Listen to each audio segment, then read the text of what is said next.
اعوذ باللہ من الشیطان اللعین الرجیم بسم اللہ الرحمن الرحیم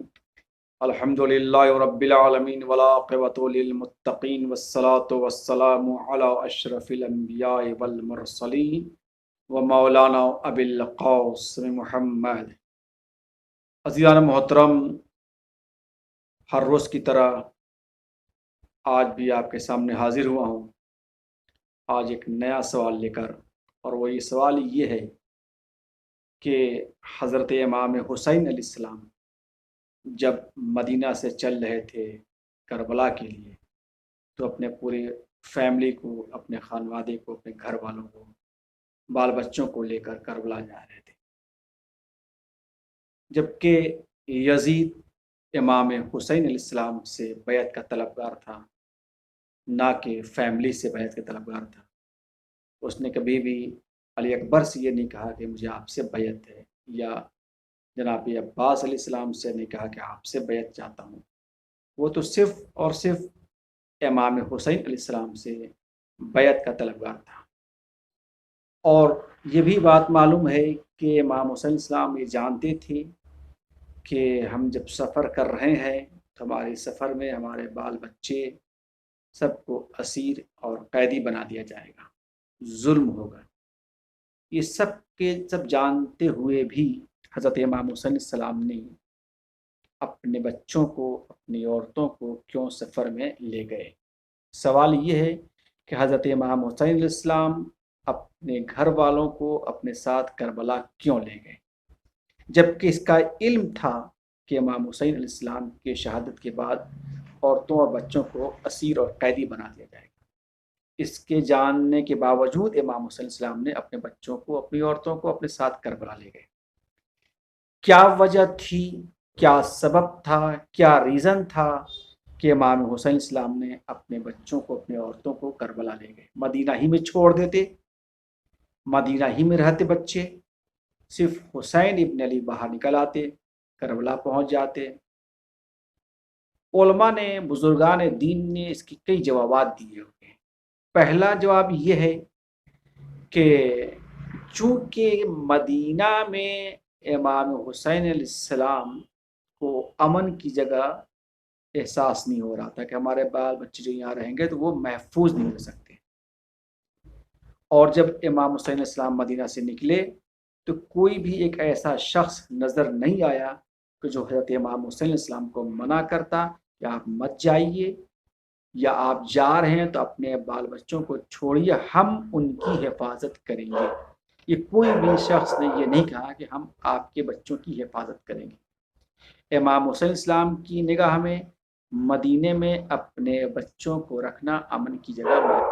اپنا امن کی جگہ نہیں پا رہے تھے۔ دوسری چیز جو بیان کی جاتی ہے وہ یہ ہے کہ بچوں کو، اپنی عورتوں کو جو امام حسین السلام لے گئے ہیں، یہ لے جانا ان کے لیے یہ تھا کہ اس میں مقصد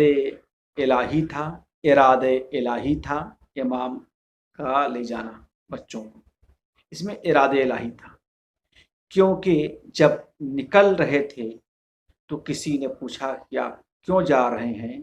تو آپ نے ارشاد فرمایا ان اللہ شاء ان یراک قتیلا، اللہ یہ چاہتا ہے کہ ہمیں قتل ہوا دیکھے۔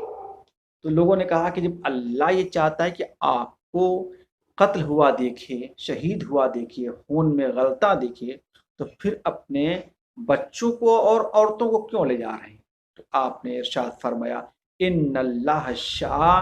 یراہن سبایا، اللہ یہ چاہتا ہے کہ ہمارے بال بچوں اور عورتوں کو اسیر دیکھیں۔ لہذا ایک مصلحت پروردگار عالم تھی جو اس میں شریک تھی۔ اور آپ تیسری بات یہ ہے کہ بچوں کو، عورتوں کو اس لیے لے گئے کہ تاکہ دنیا والوں کو معلوم ہو جائے کہ اہل بیت کا تعلق اللہ سے کتنا گہرا ہے۔ یہ اس وقت پتہ چلا کہ جب ابن زیاد نے امام حسین علیہ السلام کی شہادت کے بعد جب جناب زینب سلام اللہ علیہ سے سوال کیا کہ تم نے دیکھا کہ تمہارے ساتھ اللہ نے کیا کیا، تو جناب زینب سلام اللہ علیہ نے کیا حسین جملہ ارشاد فرمایا، ما رأیتو الا جمیلا، واللہ میں نے کوئی بھی خراب چیز نہیں دیکھی مگر یہ کہ ہر چیز اچھی رہی۔ یعنی آپ یہ دیکھیں کہ اتنی مظلومیت اور اتنی شہادت اور اتنے ظلم کے باوجود بھی جناب زینب سلام اللہ علیہ فرما رہی ہیں کہ اللہ ہمارے ساتھ نیک کر رہا ہے، نیکی کر رہا ہے۔ تیسری چیز جو بیان کی جاتی ہے کہ امام حسین علیہ السلام نے اپنے ساتھ بچوں عورتوں کو لے گئے، اس کی تیسری وجہ یہ بیان کرتے ہیں، اور خاص کر کے ابن طاؤس رحمۃ اللہ علیہ فرما رہے ہیں کہ اگر امام حسین علیہ السلام اپنے بچوں کو، اپنی عورتوں کو اپنے ساتھ کربلا نہیں لے جاتے اور خود اکیلے چلے جاتے تو یزید ابن معاویہ امام حسین علیہ السلام کے بچوں کو اور عورتوں کو قیدی بناتا اور انہیں قید کر دیتا،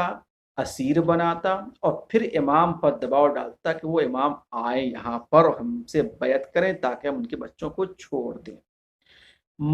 ابن طاؤس فرماتے ہیں کہ ممکن ہو سکتا تھا کہ امام واپس آتے اور جہاد اور جنگ سے وہ واپس پلٹ آتے، جہاد نہیں کرتے، یہ وہ فرما رہے ہیں۔ اور بھی علت یہ بیان کی گئی ہے کہ اگر امام حسین علیہ السلام اپنے بچوں کو اور عورتوں کو اپنے ساتھ کربلا نہیں لے جاتے تو جو کربلا میں ظلم ہوا تھا وہ ظلم کو ظاہر کرنے والا کوئی اور نہ رہتا، کوئی نہ رہتا، اور کس طریقے سے پتہ چلتا کہ ظلم کیا ہوا اور کس نے کیا اور کہاں کہاں پر ظلم کیا۔ لہٰذا امام حسین علیہ السلام نے اس ظلم کو ظاہر کرنے کے لیے اپنے عورتوں بچوں کو لے کے آئے۔ آپ خود دیکھیں کہ کربلا کی امام حسین علیہ السلام کی شہادت کے بعد جتنے بھی واقعات پیش آئے ہیں سب کے سب جتنے بھی تھے سب یزیدی تھے، تو حقیقت کو چھپانے کے لیے وہ کوشش کر رہے تھے۔ لہٰذا جناب زینب سلام اللہ علیہ نے اور جناب سجاد علیہ السلام نے اور امام محمد باقر علیہ السلام نے اور بھی دیگر افراد نے جو جو کربلا میں ظلم واقع ہوا تھا وہ سب کو شام، کوفہ اور تمام راہوں میں بیان کرتے جا رہے تھے، اور یہاں تک کہ جب وہ مدینہ پہنچے ہیں تو تمام یزید کے ظلم کو ظاہر کیا ہے کہ کیا کیا یزید نے ظلم کیا۔ اب راز پتہ چل گیا کہ امام حسین السلام نے کس لیے اپنے خانوادے کو لے گئے، اگر نہیں لے جاتے تو جو ظلم کربلا میں ہوا تھا اس کا راز وہیں کربلا میں دفن ہو جاتا، پھر یہ آگے اس کی آگے نہیں بڑھتی، یزید اپنے مقصد میں کامیاب ہو جاتا۔ لہٰذا امام حسین علیہ السلام نے فرمایا کہ میری شہادت کے بعد میری ذمہ داری زینب نے سنبھالے گی، اور جتنا بھی ظلم ہوا ہے وہ سب ظلم کربلا کے بعد لوگوں تک پہنچا دیا جائے گا کہ کون ظالم تھا، کون مظلوم تھا۔